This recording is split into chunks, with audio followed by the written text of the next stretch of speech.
All right, let's get to our first discussion now. For some days now, videos of women and men sleeping with animals have been circulating around the internet. One of the cases which caught the attention of Nigerian police force was that of a woman who allegedly slept with a dog for over £1 million. Section 214 of the Criminal Code Act states that anyone who has carnal knowledge of any person against the order of nature or has carnal knowledge of an animal is guilty of a felony and is liable to imprisonment for 14 years.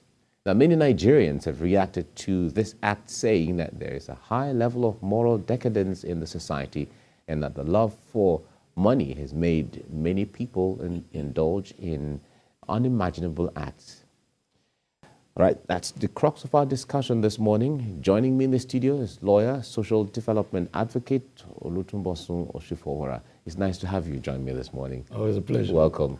Great. Now, I know you would have seen the video that went viral where everyone's talking about it, and it seemed to be a backlash from an earlier notion of, okay, what's your business? I did what I had to do, and so on. And then when there was a backlash from the videos and, the progression and all of that, and then more of it went viral and people, started to the level where it attracted the police.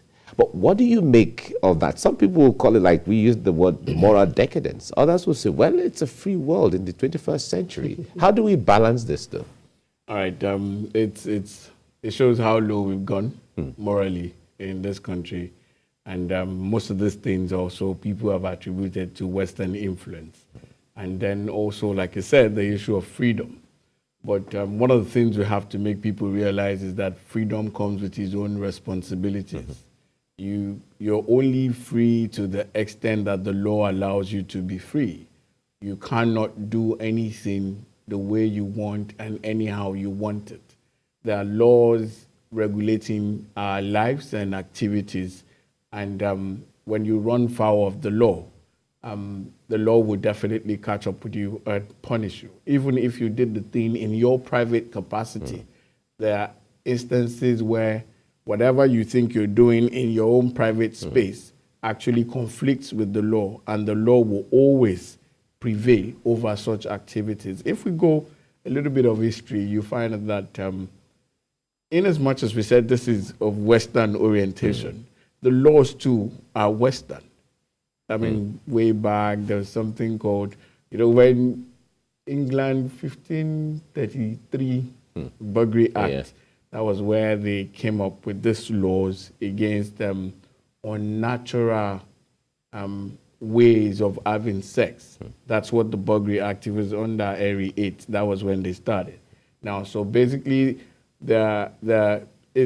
it has to do with laws. The laws came up to punish offenses that relates to unnatural ways of having sex. And under the laws back then, under the Burglary Act, you find that there were things from oral sex to bestiality, even homosexuality. Those are the things that, back then in England. And, with all the colonies of England back in the day, exactly, they just copied and pasted the laws. So that's how the law became part of our own laws. In fact, if you look under our laws, Section 21 of the Criminal Code, you find it there. The heading is Laws Against Morality. So we have a moral standard in this part of the world. Moral standards differ from one jurisdiction to another. Now, for all you care also, it's sad to say that England that came up with these laws have actually abolished them.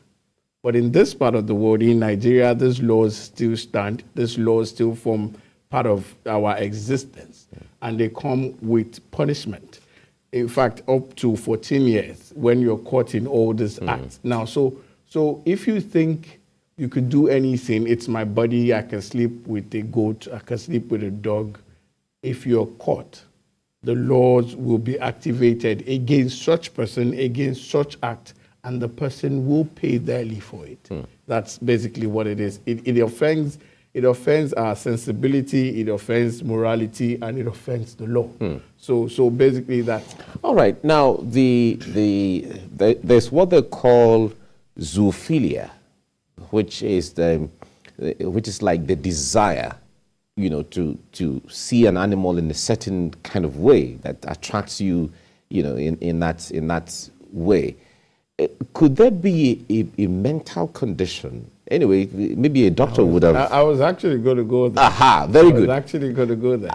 If there's a circumstance like that, how does the law, handle, those kind of complexities where someone like a kleptomaniac, for instance, some things happen naturally with you where you don't have powers over, or maybe you don't have direct control over. How does the law? All right, basically with criminal law, there are two dimensions to criminal law.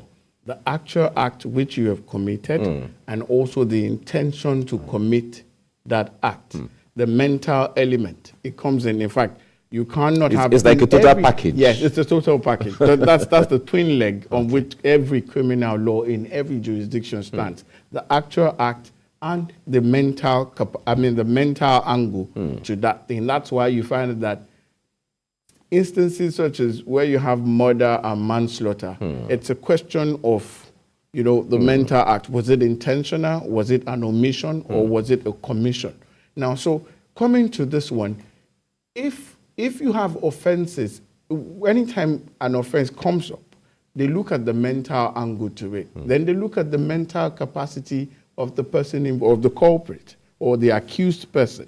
Now, if the person had a mental condition, it influences how the law will relate and react to that person. Now, but if that can be proven that this person has a medical condition or a mental condition that borders on that person wanting to have some intercourse with animal, then the law will also look in that direction and take care of the mental element first before actually coming out against the person and wielding the big hands of the law. So that's how it works. No, okay, that's interesting. But let's come back home to, a lot of people will say these are moral issues, social moral issues more than the issue of the law. But of course, the law is there, and all of that. But when we talk about freedom in the context of a globalized world and all of that, one would say, of course, these things, like if you go on Twitter, a lot of comments, these things happen every day. It's not a big deal, and all of that is just the one that we get to hear about and so on. So when you hear that, you'd be like, okay, so what somebody will say, my God, what is this? It's like very, are you just coming on board, and stuff? What we have to know is that laws don't stand in isolation of morality. Okay. In fact, laws emanate from the moral fiber of the society. Now, so when things that goes against morals, like I said, in fact, if you look at the Burglary Act, it says that laws against unnatural ways of... the Burglary Act basically says laws against God and humanity. Wow. That's what the Burglary Act of 1533, that's how it was couched, So, in as much as there is freedom, like I said earlier, freedom comes with its responsibility. You cannot say because there's freedom of speech. Even freedom of speech is to an extent. If you look at all the fundamental rights, there are exceptions to it. Fundamental rights, these are rights that are even fundamental to you. Okay, you have your life. You could get tired of life, but you can't go and kill yourself.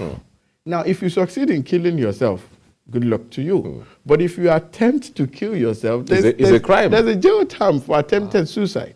You see all those people who try to jump off third mainland? If you're caught, they will first, take you into custody, check you medically, then you come face the law. Your life is, we're under the law. You're not to yourself. You're not by yourself. Fine, you came to this world. Even people brought you to this world. So you cannot just say, this is what I want to do. This is how I want to live my life. This is what is trending. This is 21st century. But isn't that the bane of part of what we face today, where people say, I'm young, we're young, it is the 21st century, or this is 2022, we can do anything we want to do. And people make reference to the good old days where, life was kind of communal. You have elders and sane, exactly. And then you have elders, there's the issue of respect, there's the issue of care, there's the issue of concern, where you live with people. You need to know, you certainly know who your neighbors are, you know, you check on them if you don't see them for, you know, but these days nobody does that. It's unfortunate. You know, growing up, I mean, way back, any mother, once you see a kid or an adolescent get involved in something not too good or morally reprehensible, any mother will flog you. Any mother will scold you. Any father will. It was, like you said, it was a communal thing. But I think we grew to a level where we became conscious of our nuclear space. And then people felt, you know, people turned recluse. It's me, myself, and I, me, my family. Then we had instances where maybe out of desire for freedom or maintaining and capturing our own space, people felt, no, don't talk to my child, don't scold my child, let me run my own affairs the way I want to run it. Then we grew to a level where parents will go to school and challenge school authorities. That was where we started wearing and tearing down the moral fiber, the moral structure of the society. Teachers became afraid to scold students. You know, school authorities couldn't really come out. Then, you know, with modernization and, you know, all this globalization came this thing that, okay, I want to run my kids, I want to run my family the way I want it. So all those things started tearing down what we used to have. Now, at the end of the day, we have delved and degenerated into who we are not. We've moved from our culture. I mean, it's unheard of. Human beings and animals, I just started hearing that now. We never knew that when we were growing up. You know, so, I mean, because that communal living, scolding, let me use that phrase, we tooled it down. Then it became a free-for-all. It became a free-fall. And students, I mean, children started acting waywardly. Then also we have an emerging parent or an emerging set of parents who don't have any recourse to morality in their outlook. So at the end of the day, the offsprings of such people will definitely not turn out well. Then also you see this quest for money. There was some lady who came on board and she went on like, if I slept with a dog, have you seen 1.7 million before this, that. And at the end of the day, you find that, you know, everybody just, now you make money and people don't care how you make it. Once you just come out and display wealth, everybody wants, then you see things like ritual killing, you see, so we're degenerating into who we're not and what we're not. So, but in that degeneration that you have painted a picture of, you know, which depicts the reality of what we are right now. There are supposed to be institutions that act as a moral compass, guiding us towards how we should maintain our morality. We know the religious organizations are there, the traditional institutions are there, although the families are becoming too busy, you know, to be there and you know, to start up with, you know, equipping the young ones into. But unfortunately, these institutions too have been bastardized. Some have been whittled down, you know, and these institutions too are dancing to the modern modernity style of, you know, modern style of doing things. Or maybe Western, being westernized. Because you have people, I mean, gone are the days where you have traditional rulers where people fear, people revert. But now you see people come down from those exalted positions and they mix with mere mortals. And it's not supposed to be. All right. Joining me now is Wemimo Adebi, counselor, cognitive behavior therapist. We were expecting her all the while. Wemimo, good morning. Good to see you. Good to be here. It was the traffic, I guess, that held you back. But it's good to see you now, though. Now, we don't have all the time, but let's dig in. This viral video of a lady who was talking about sleeping with a dog and all of that has caught the attention of the authorities. And from the last time we checked, they were, you know, looking out for her, you know. But the issue there is, let's come back to he has touched the legal part of things as to what the law says and all of that. If she's found guilty, if the police find her and she's subjected to the process of things and she's found guilty, she can be liable to maybe up to about 14 years, based on what the law has said. But let's leave the law that he has touched. Let's talk about the issue of morality. Let's talk about the issue of counseling and behavioral, and all of that. Now, from that perspective, what kind of help? Because, mind you, away from that, the backlash that the lady has received, in fact, you could see here she had lost her, her friend and all of that. What do you make of that? What kind of counseling will she require at the time? Okay, for such a lady, because we have a lot of them like that. Remember I told you here. Happening. Before she came, I said, hey. And I like to say that these things are not new. So there's actually nothing new under the sun. It's just because we have a platform for people to get to see it as soon as it happens. So I'll say that this is an individual who is just a victim of abuse. Because when a child... Victim of abuse. Let me be specific, sexual abuse. Because when an individual, becomes a victim at, one time, and he or she doesn't speak up and doesn't get help, so it will not end there. And usually we say abuse thrives in secrecy. Now, because, let me try and evaluate her before meeting her, Because this individual was exposed to abuse, there was a distortion in her behavior, because there's always a link between abuse and substance use and all manners of sexual perversion and sexual distortions before it becomes the quest for money. Because whoever was abused would definitely think this is the way when he or she did not get help as at the time she was supposed to get help. So there's something in psychology we call coping skill. You have it in the negative, you have it in the positive. So she may likely have turned the abuse, the trauma, into a positive, as it were, coping skill to make money. So in the process of counseling her, there are a lot of things that have to be looked into. Yes, and from the picture and the video of what I saw, this is an individual suffering also from post-traumatic stress disorder, because you couldn't have come on air to brag about what you did, and then the next minute you are crying for help. So there's an imbalance of emotion, regardless of whatever money she claimed to make from it. So we need to look at things from a different perspective. Now the question is, whose fault? Whom? Whom? So by the time you look at it, she must have been a victim of a dysfunctional home, maybe a separated parent, or maybe she doesn't even have a family. And then the next thing is, I'm on the street, I want to hustle. So the only way to hustle is to put my life, that's what they always say now, hustle, let's hustle. Is to put my life at risk. And there is the place of lack of knowledge.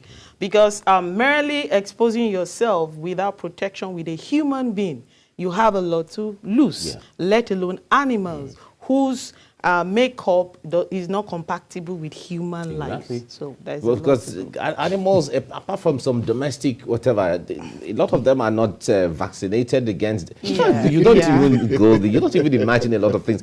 But let's talk about. There's also the twist too. From if we deduce from all of the story, somebody did the payment because she claimed to have made 1.7 million. Somebody paid for that to be done.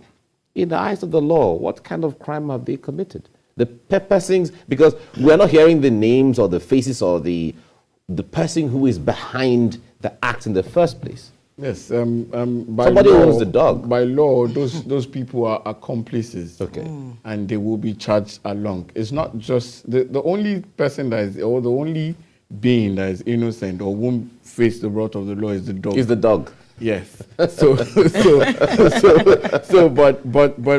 the person who set up the whole agenda, then the lady in question, and sometimes also the people who own the space where such nefarious activities are taking place.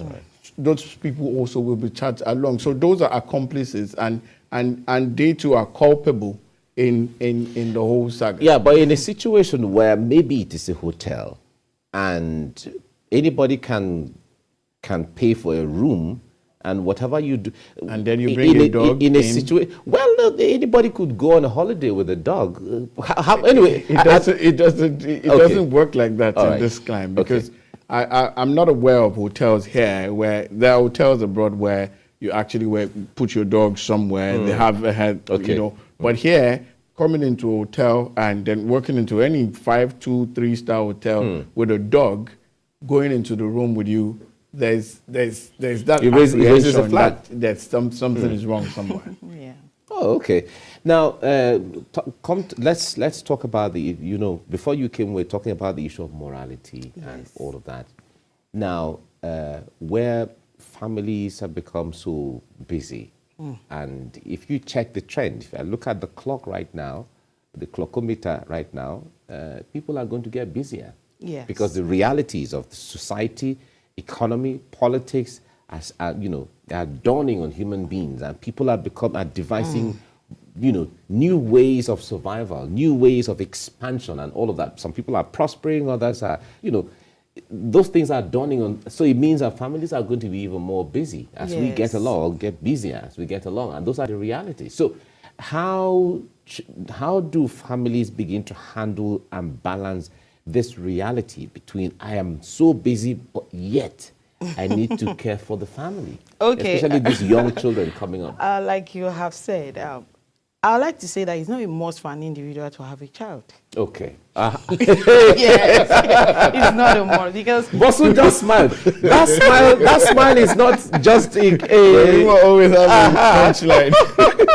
It's not a must, because we have accidental parents who never planned for it. So you were not prepared for the parenting world. So if an individual wants to come together, or you've chosen as a person that I want to be responsible for a life, then you must get educated concerning all that has to do with parenting. Because parenting is the bedrock, and then you can see from all we have in the society today. Now, I like to say that, okay, now you're a parent, you have a child around you. You need to separate a particular time where you know that, okay, I need to monitor things. Now, you can't monitor what you are not informed about. So the internet is actually a major area, a major world for children. So as a parent, you must be in that world. You must know what exactly is happening. Now, I would be shocked if there's a parent watching or listening right now who has not sat his or her child down and educate him or her about bestiality. Because these are strange words, but these are things going on. But these are conversations a lot of parents don't get to. Especially when it comes to sex and that sex education. We and just all of that, have to wake up to the reality. If you don't teach them in the proper way, they'll learn it the other way. And the truth is, children actually know about these things, but they are not aware of the consequences, and they don't know the red flags. So they are aware because they have a world. They have, a community where they are connected and all of these things. And parents need to come to terms with it. Drug, sex, and money are the major things happening in the children world. So you have to know what you're doing when you have a child. So it means parents need to have an idea of what social media is. Yeah, it's not for chatting or gisting. So you can monitor the children. Yes. And in a situation where the parent has become, I'm there so I can monitor the children, then eventually it gets carried away. If I could add, yes. I have a 10-year-old daughter. When the whole the child, the other thing that happened 2 weeks ago, the little girl that was having sex with her mate, my wife was trying to shield it from her. So I called her aside. I was like, "Do you know this thing?" She said, "I know. I followed it. The girl did bad things. She explained everything to me. I called the mother. Please, let's sit down and discuss this thing." Exactly. You think they don't know? They know. She was more informed. She was. And she didn't pretend. She just stayed off. That you people don't want to talk to me. I'll watch you. So from there, even this one, we sat down with, madam, see, this thing is not good. This thing, from God's angle to the law to everything. I think, like when Mimo said, parents need to really get down with kids. They know what we don't know. In fact, they know more than we do. So the earlier you bring them into this conversation, the better it is. And show them this is how God wants it, this is how the law works, and this is how the society works, and this is what is expected of you. Then pray. Oh That's yeah, the final yeah. part. That's a very strong one. Now the point there is in this education, sex education, and all of that is really very critical. Yeah. And how should parents begin to kickstart that conversation? Because sometimes it can be very awkward. Yeah, you know, But the issue there is that is the reality of it. Yes. Right? Yeah. And okay, yeah, fine. So we have where do we start age-appropriate languages for children, okay, depending on the age group your child is at the moment, okay. So there's a place of having to talk about children. You don't put fear in them. You don't let them feel it's a bad thing, because that's where, you know, the secrecy comes in. Okay. You let them know, okay, that your body is segmented into 3 parts, okay, which some you can allow people to share, some you don't allow them to, I mean, some you can share with people, some you don't share. However, every part of your body is your own, is special, is yours. Then children are naturally curious. Your child is going to ask you a question. The question the child asks will tell you how far your child knows. The level of understanding they have. You know, so then if you feel you cannot do it, you could contract it to a counselor, okay, a child counselor, or someone who will always be available to help you. And you won't abandon your child in the hand of the individual. It has to be a collective thing. You, the counselor, and your child. With that, you are raising a sexually safe child in this world. Okay, that's we have to leave it there now. Thank you so much for coming on the program. Thank you.